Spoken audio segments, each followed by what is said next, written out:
Hello and welcome to BBC News. I'm Irene. And I'm Ollie. And today we'll be covering news stories from around Cambridgeshire. First we're going over to Anna and Laura, who are expressing their concerns about the railway safety. Danger! Tracks and trains. How safe are the train tracks in the local area? Most people think that the train tracks are safe for everyone to use. They are if you use them correctly, but does everyone use them how they should?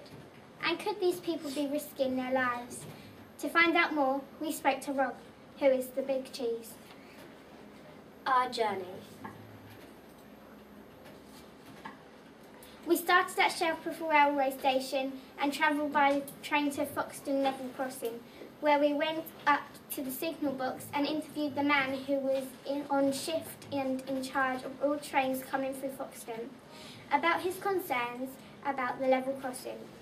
He told us many stories, and one in particular struck us as alarming. Here is his story. Now I'm going to say it as he told it to us. I was up in the signal box and I had just closed the gates. I saw this man with his bike. He looked stressed because he couldn't get through the gate. He looked like he was thinking, though I don't know why, as the gates weren't going to open. All of a sudden, he chucked his bike over the gate. He climbed over the gate and grabbed his bike. Once I realised that the man had no intention of getting off the track, I signalled the train driver to grind to a halt, because if I didn't, it would have been a nasty ending for the man. We are trying to figure out why people are risking their lives for the sake of being late for work or even college. But does all this technology help stop all of the incidents from happening? We have also interviewed Susan van der Ven, who is one of the Liberal Democrats railway councillors for the local area, who was telling us about the problems and worries of the safety of people on the train tracks. We went from Foxton to Cambridge signal box and spoke to Kevin, who told us how the level crossing process was done and how some people can put their lives at risk by not paying attention. We decided to find out whether the adverts that are used to warn people about the dangers of trains and crossings actually worked, so we asked some people to review the adverts. As part of the research, we did a showing of the Network Rail adverts. We took 2 students out of Year 7, 8, 9 and 10. We asked them to fill out a comment form. On the form, they had to rate the advert out of 10 on how good it was, and then they had to write an additional comments such as how it could have been improved or how they think it worked in getting the message across. So Jeremy, what did you think about the adverts? I thought they were all very good. I could see that lots of time and preparation had gone into all of them, and I think they were all designed to be either creepy or memorable in the people watching. Do you think they worked in getting the message across? I think they did, yes. I think they were all good in varying different levels of ways. Either being really creepy or quite simple. So we've had quite a few people say creepy. Do you think that may have made the adverts work less? No, I think it works more because it brings the awareness of it. Okay. So out of the adverts that you saw, which one do you think worked the best? I think what worked the best was the one with the ice pie and the guy who turned to look and Why is that? just because it was like a normal situation, and then you see that it could happen to anyone. It's not like, This has been our Maniac experiment, learning about train and tracks safety, but we hope this report has made you more aware of the consequences. A final shout out. We would like to wish you all a happy Easter. Yes, happy Easter. Was back, stopped the train to allow the barriers up, we have to wait 4 minutes for the timer. So we're actually quicker to let the train go and the barriers up. That looks like we're not giving them consideration, but actually we are. Longer. Thanks, Laura and Anna. Now we're going over to Mary and Irene, who will talk to us about the Meldriff Local History Group and their plans for a future dig.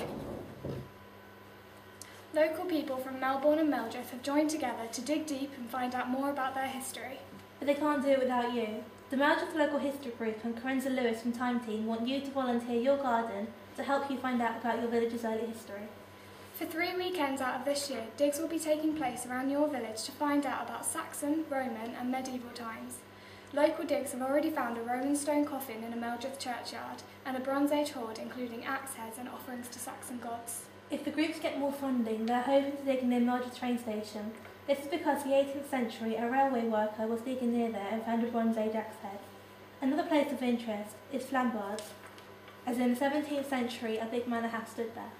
That is why it would be greatly appreciated if you could offer your gardens, because they might have been a part of the manor's grounds. This is a project that will hopefully involve people of all ages and whose work will be rewarded by hopefully appearing on the BBC programme The Great British Story. The workers will dig test pits which are 1 metre across and 1 metre down. Every layer of 10 centimetres is carefully examined, sieved and brushed down. Anything that doesn't pass through the sieve is bagged and labelled and awaits inspection from professional archaeologists. If you want to get involved, you can, on Saturday the 23rd of March at 4 o'clock in Meldriff Village Hall. This wouldn't be possible without funding from the Heritage Lottery Fund. Thanks guys, that was so interesting. In Melbourne they are planning to build a brand new housing estate with around 270 houses. But do the local people want this? We will be going over to Charlie and Lolly to find out more. Hi, we'll be talking about the new housing development planned to be on New Road, Melbourne. There will be around 270 houses, which means nearly 500 more people in the village. But do the citizens of Melbourne want this? We spoke to a Mr. Mike Swan to find out more. From speaking to Mike Swan, we found out what the village actually wanted. It turns out that the local people were against this, so they formed a petition. This didn't go quite to plan, so they created their own one, making approximately 700 forms. From these forms we found out that 84% of the people were against the development, and 16 supported it but made no comment. Thank you, and back to Irene in the studio.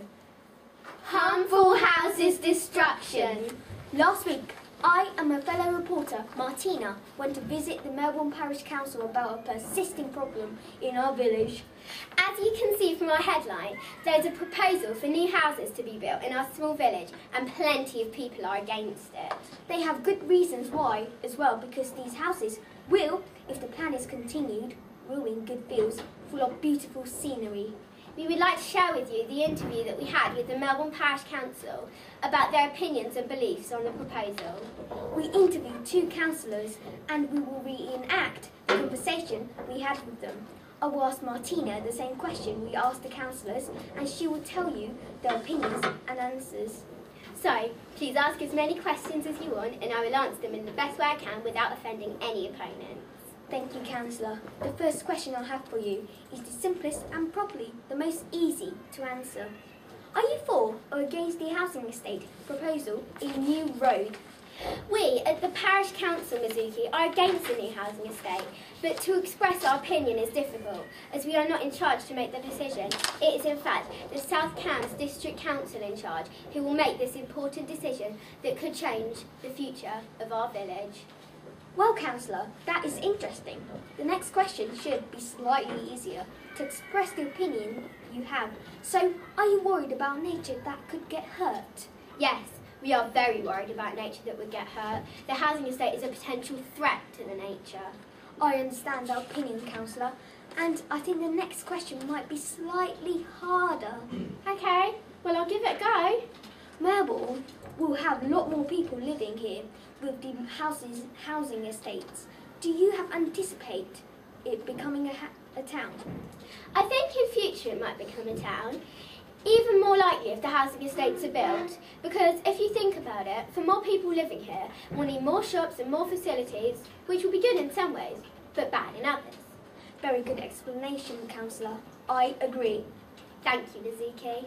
Now, for the next question, Could you please explain for me why you think these houses are such a bad idea? It's not that I think they're such a bad idea. I just think it's too many houses and in the wrong place.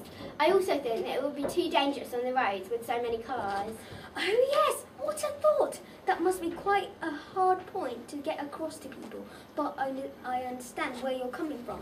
Now, do you think for the South Cambs District Council, the people in charge think that money is an object that they will be making or spending? Yes, definitely.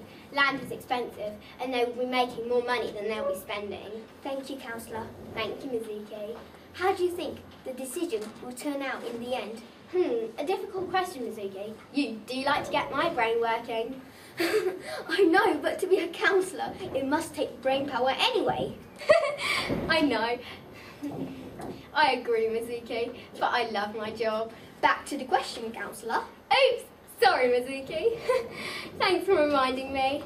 So, maybe the housing estate won't happen if they listen to us. As far as the village is concerned, it won't happen. But like I said, it's not our decision to make.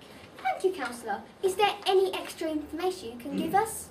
People who want to build the houses are aware of the damage it might do, and if they are built, we will probably need some shops as well.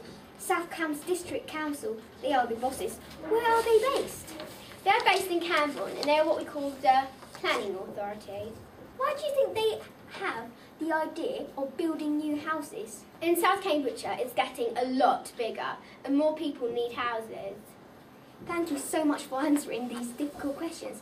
It is finally the end. I know, Mizuki, but it's fine. I don't mind. Thank you for listening. We hope you enjoyed. Martina and Mizuki reporting from BBC News. Today in Sport News, we will be speaking to Emily, Royston Ladies Club champion, Royston Junior vice captain and player for the Cams and Hunt. They also interviewed some Year 7 students to ask them about the 2012 and 2016 Olympics. Let's go over to the reporters Ellie and Sarah for an interview with Emily. Good morning, viewers. Today we are interviewing Emily about her golfing. And good morning, Emily. Good morning. What inspired you to do golf? It was mostly my father, as he started when he was about 20, so that just got me into the idea of playing. Got a couple of lessons and really enjoyed it. So. When did you start golf?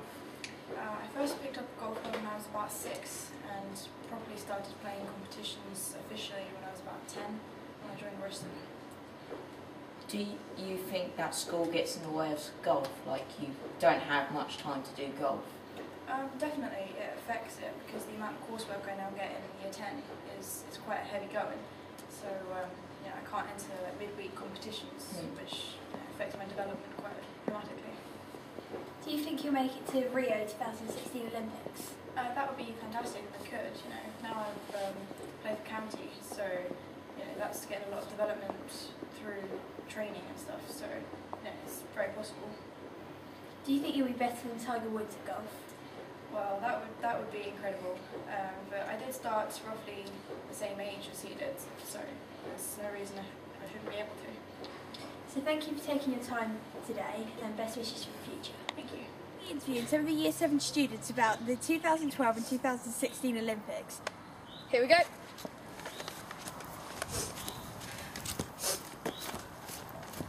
Here we have Rebecca, Alice, Phoebe, Annie and Emily. Hi.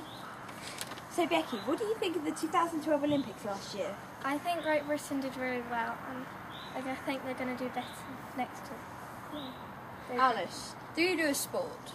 Yeah, I do a lot of sports. I do swimming, dance, netball and hockey.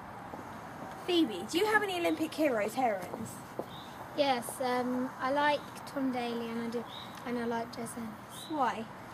Because Jess Ennis she just does loads of things and she's very good at it.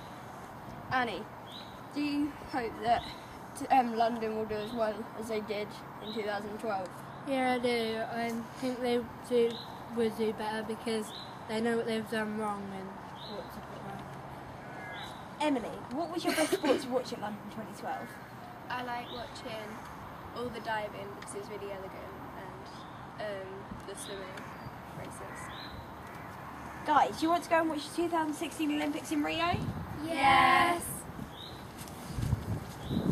So there we have it. Some of our Year 7 7 students who told us about the 2012 and 2016 Olympics. Bye! Back to Irene and all of them. Thanks, Charlie and Sarah. Now I'll be going over to Martina and Mizuki for the bit of weather. It's so hot here, I feel ill with the heat. Are you joking, right? I'm freezing to death over here. Please, can I have your jumper? No, why would I give you my jumper? You tell me you're cold whilst I'm dying of this heat. Oh, right, otherwise I wouldn't have extra suntan lotion on. I feel like I'm in summer of Japan. I feel like I'm in Antarctica. We need someone to tell us the weather so we can stop fighting about who's right and wrong. I can tell you the weather! And I know who's right and wrong. Tell us, tell us. I don't know. It's quite confidential and secretive information for only the people most special to the government. Like me. So, no, I can't tell you.